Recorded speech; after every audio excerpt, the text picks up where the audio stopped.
बहुत समय पहले की बात है। पहाड़ों और जंगलों से घिरा एक सुंदर सा गांव था, हरियापुर। ये गांव अपनी हरियाली, खुशहाल लोगों और मेहनती किसानों के लिए दूर दूर तक प्रसिद्ध था। गांव के चारों तरफ खेत ही खेत दिखाई देते थे। सुबह होते ही पक्षियों की मधुर आवाज सुनाई देती थी। बैलों की घंटियों की आवाज, मंदिर की घंटियां और खेतों में काम करते किसानों की आवाज से पूरा गांव जीवंत हो उठता था। उसी गांव में एक किसान रहता था जिसका नाम था रामू। रामू बहुत गरीब था, लेकिन उसके विचार बहुत बड़े थे। उसके पास केवल 2 बीघा जमीन थी। वह जमीन उसके लिए किसी खजाने से कम नहीं थी। हर सुबह सूरज निकलने से पहले रामू उठ जाता था। वह सबसे पहले अपने बैलों को चारा देता, फिर घर के आंगन में बैठकर भगवान को याद करता और कहता, हे भगवान, मुझे इतनी ताकत देना कि मैं अपनी मेहनत से अपने परिवार और दूसरों का पेट भर सकूं। उसकी पत्नी सीता भी बहुत समझदार और मेहनती महिला थी। वह घर संभालने के साथ साथ खेत में भी रामू की मदद करती थी। उनका बेटा मोहन अभी छोटा था, लेकिन वह अपने पिता को मेहनत करते देखकर बहुत कुछ सीख रहा था। एक दिन मोहन ने अपने पिता से पूछा, बाबा, हमारे पास इतना छोटा खेत है, फिर भी आप इसे इतना प्यार क्यों करते हो? रामू मुस्कुराया और बोला, बेटा, खेत छोटा या बड़ा नहीं होता, किसान की मेहनत उसे बड़ा बनाती है। जिस मिट्टी में इंसान अपना पसीना बहाता है, वह मिट्टी सोना उगाने की ताकत रखती है। मोहन ने अपने पिता की बात हमेशा के लिए याद कर ली। मुश्किल समय की शुरुआत कुछ सालों बाद हरियापुर गांव पर एक बड़ी परेशानी आ गई। उस साल बारिश बहुत कम हुई। बादल आते तो थे, लेकिन बिना बरसे चले जाते थे। धीरे धीरे गांव का बड़ा तालाब सूखने लगा। कुओं में पानी कम हो गया। खेतों की हरी फसल पीली पड़ने लगी। गांव के किसान बहुत परेशान हो गए। एक किसान बोला, अगर ऐसे ही रहा तो हमारी सारी मेहनत बर्बाद हो जाएगी। दूसरा किसान बोला, अब खेती छोड़कर शहर जाना ही पड़ेगा। गांव में डर और चिंता फैल गई। रामू भी परेशान था। उसकी फसल भी सूख रही थी, लेकिन उसने हिम्मत नहीं छोड़ी। सीता ने एक दिन उससे कहा, घर की हालत खराब हो रही है, क्या हम भी शहर चले जाइए?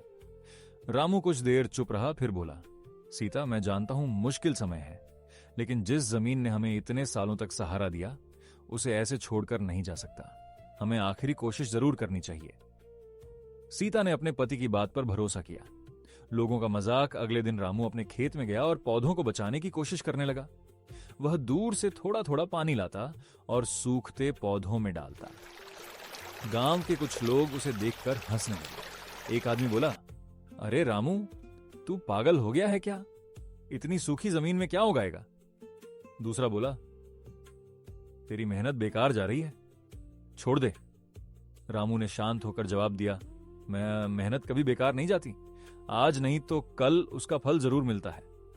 लोग हंसते हुए चले गए, लेकिन रामू ने अपना काम नहीं छोड़ा। एक अनोखी खोज। एक दिन रामू अपने खेत के पुराने हिस्से में काम कर रहा था। अचानक उसके हल से एक पत्थर टकराया। उसने मिट्टी हटाई तो उसे एक बड़ा पुराना पत्थर मिला। रामू ने सोचा, यह पत्थर यहां कैसे आया? उसने आसपास की मिट्टी हटानी शुरू की। थोड़ी देर बाद उसे नीचे से ठंडी मिट्टी महसूस हुई। उसने और खुदाई की तो अचानक वहां से पानी की छोटी सी धारा निकलने लगी। रामू की आंखों में खुशी के आंसू आ गए। वह बोला, हे भगवान, आपने हमारी उम्मीद बचा ली। लेकिन रामू ने सोचा कि यह पानी केवल उसका नहीं होना चाहिए। गांव की मदद अगली सुबह उसने पूरे गांव को बुलाया। लोग हैरान थे कि रामू ने उन्हें क्यों बुलाया है। रामू ने कहा, मेरे खेत में पानी मिला है, लेकिन यह सिर्फ मेरा नहीं है। अगर गांव के सभी लोग मिलकर मेहनत करें तो हम इस पानी से पूरे गांव को बचा सकते हैं। कुछ लोग शर्मिंदा हो गए, क्योंकि उन्होंने ही रामू का मजाक उड़ाया था। एक बुजुर्ग किसान आगे आया और बोला, रामू बेटा, हमने तेरा मजाक उड़ाया, लेकिन तूने फिर भी हमारी मदद करने का सोचा। तू सच में बड़ा इंसान है। फिर पूरे गांव ने मिलकर काम शुरू किया। किसी ने तालाब साफ किया, किसी ने नहर बनाई और किसी ने पानी बचाने के तरीके अपनाए। कई दिनों की मेहनत के बाद गांव में पानी की व्यवस्था बेहतर हो गई। खुशियों की वापसी। कुछ समय बाद आसमान में काले बादल छाने लगे। पूरा गांव आसमान की तरफ देखने लगा। फिर अचानक तेज बारिश शुरू हुई। बच्चे खुशी से नाचने लगे। किसान भगवान को धन्यवाद देने लगे। कुछ ही महीनों में हरियापुर के खेत फिर से हरे भरे हो गए। जहां पहले सूखी मिट्टी थी, वहां अब सुनहरी फसल लहरा रही थी। रामू के खेत में भी शानदार फसल हुई। गांव के लोग अब उसकी इज्जत करने लगे। गांव के मुखिया ने सभी लोगों के सामने कहा, आज से रामू हमारे गांव की प्रेरणा है। उसने हमें सिखाया है कि असली ताकत पैसे में नहीं, बल्कि हिम्मत और दूसरों की मदद करने में होती है। मोहन की सीख समय बीतता गया। मोहन बड़ा हुआ, उसने पढ़ाई की और खेती के नए तरीके सीखे। वह वापस गांव आया और किसानों को नई तकनीकें सिखाने लगा। अब हरियापुर पहले से भी ज्यादा खुशहाल हो गया। एक दिन मोहन ने अपने पिता से कहा, बाबा, आज पूरा गांव आपको सम्मान देता है। रामू मुस्कुराया और बोला, बेटा, सम्मान मांगने से नहीं मिलता, अच्छे काम करने से मिलता है। याद रखना, किसान सिर्फ अनाज नहीं उगाता, वह पूरे देश की जिंदगी उगाता है। कहानी की सीख, इस कहानी से हमें सीख मिलती है कि मुश्किल समय में कभी हार नहीं मानना।